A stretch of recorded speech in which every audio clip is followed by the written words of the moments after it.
si Ivan. Oo. Ano magising pa si Ivan? Kaya nga. Oo nga. Alam mo. Oy, ayaw. Ayaw. Tagay na. Ako kaya tatawag. Yan!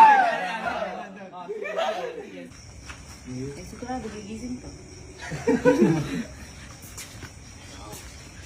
Hello, Ivan. Good evening. Nandito ako sa Kapinpin ngayon. Tita Kampin-pin. Iba na tayo. Sabi naman. Sige. Nandito ako sa Kampinpin. Ako?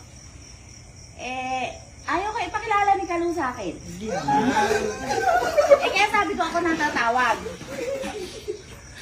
Gusto ko sana makita ka ng personal eh.